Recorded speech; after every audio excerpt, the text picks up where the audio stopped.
Hey guys, this is Pablo with Meditation Amsterdam, and in today's video I want to talk about two seemingly discrepant notions that are out there in terms of whether awakening can be for everybody or not. Now,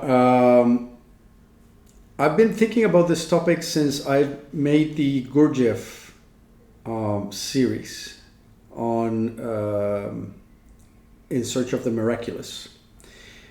And Gurdjieff was of the opinion that awakening is a very rare thing, that it's very difficult, and that it is only a very, very few that have access to it, thanks to their turn of mind and also the environment and conditions that they find themselves in.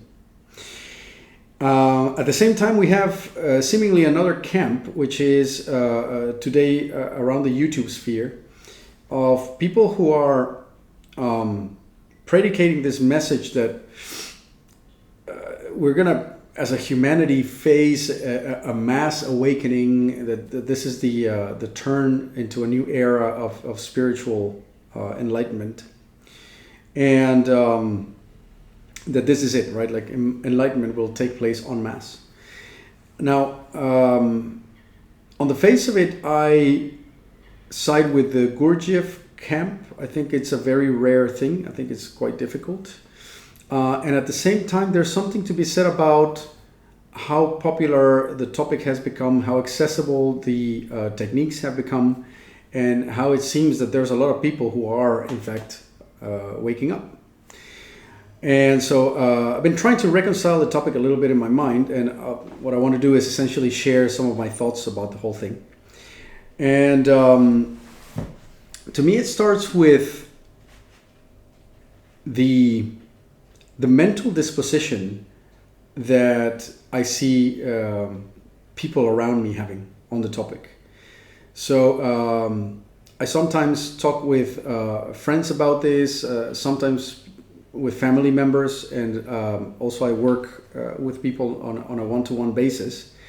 And based on personal experience, it's very clear to me that the topic is, for a certain segment of people, completely uninteresting. Right? It's not that they don't get it; it's that even discussing it is just not a thing for them. And I would classify these people as very pragmatic types, right? People who can get things done. They are doers.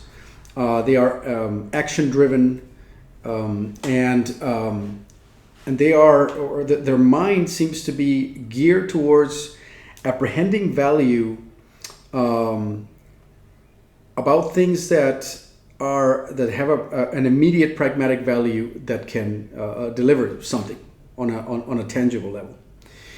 I've seen other types of people who like to talk about these topics a lot, but the entire discussion follows a very mental type of flavor, right? There's a lot of philosophy involved. There's a lot of conceptual discussion, a lot of interesting back and forth, as a matter of fact. But there's never a transition from the conceptual to the perceptual, or the experimental, as I like to call it. And there's also a distinct flavor in this sort of mental or logical camp for trying to classify things and come to definitive answers, rather than to continue on this sort of more open, paradoxical exploration of things. So sometimes that can be extremely linear and very much, well, it's like this, as opposed to trying to live with paradox, live with nuance, and try to somehow synthesize things on a continual basis. I've also seen people that are sitting more in the sort of emotional / experience-based approach, trying to get experiences from spiritual practices, and also highly driven by whether what they're doing is feeding good energy, as they would call it. So really driven by, does it feel good or not, as opposed to is it making me grow or not, right? So over there you would have the doers, the thinkers, the feelers, kind of occupying each of those camps that I just described. And then of course I do work with people, and I'm also in contact with people who they get the concepts and they go very, very deep. So they really become more adepts, right, in the way they do the practices and how deeply they dive, and the kind of austerity and discomfort that they're willing to feel for spiritual growth to take place. So we have a little bit of all those flavors out there.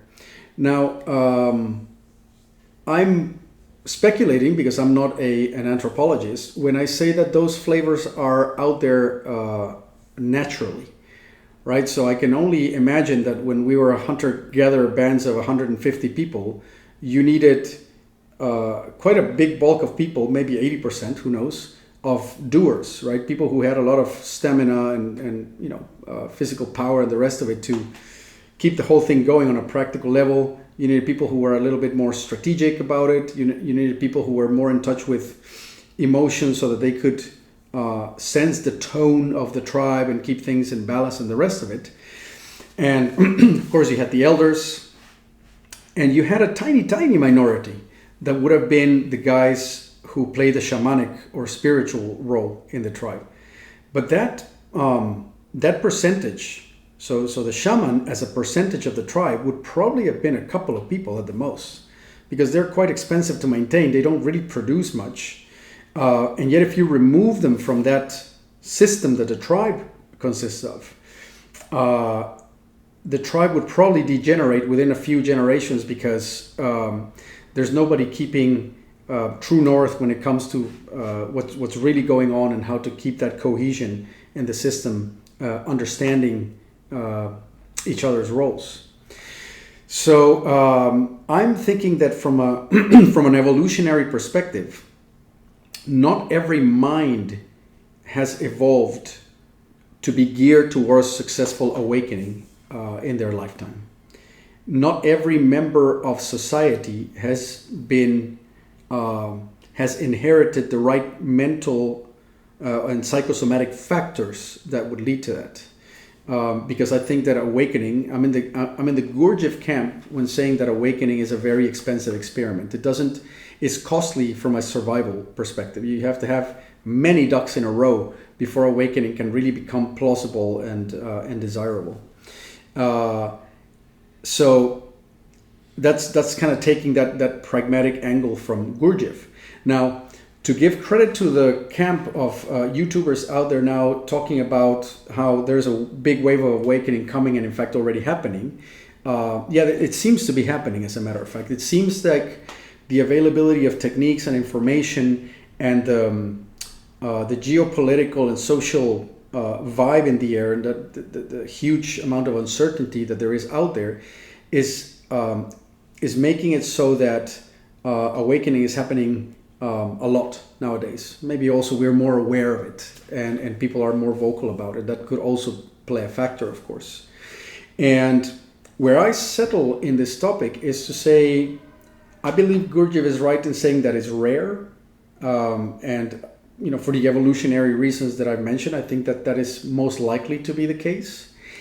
And I would side with the people who say that it's happening en masse by proposing that it is happening en masse for that small portion of the population that has the right factors in place for awakening to happen. People who in a decade ago or in the past would have missed the boat because they didn't get the information, thought that they could be criminalized for obscure practices or whatever, people who repressed these things because they were too busy surviving, who were too sensitive to survive and maybe just got killed, right? Like, I'm pretty sure I would not have been a great warrior, for example. So all those factors now have been taken care of. So I believe that the small portion of the population who has the right psychosomatic system and is primed for awakening has now probably a better chance than ever to do so. And that's why awakening might be happening en masse. So yes, it's happening en masse, or has a very good chance to do so. But at the same time, I don't think that implies that it's happening en masse to the full spectrum of the population, because I believe that you need some very specific traits and conditions for awakening to take place. So that's my general take on the subject. I believe that in analyzing all these factors, I also came to the conclusion that the fact that not everybody is meant to awaken is not a bad thing, but it's in fact the result of how, evolutionarily speaking, we are better off having diversity, right? Having people who are really good doers to hold the fort and keep things happening and on a stable basis.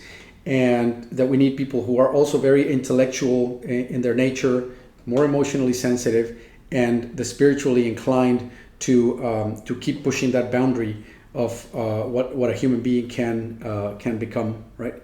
So I think that we need full spectrum humanity for things to actually work, and for the species to thrive. And I think that there's very good reasons for that. So I'm not of the camp who believes that everybody should awaken. I'm also not of the camp who believes that everybody will or can. But at the same time, I think that this is a very interesting time for awakening to take place en masse, and things trickle down, right? So people who are doers come up with ever more efficient and clever ways to hack doership, so that people who are too intellectual for their own good, let's say, can benefit from those techniques and be more pragmatic, and kind of get the benefits of being a doer without being naturally a doer.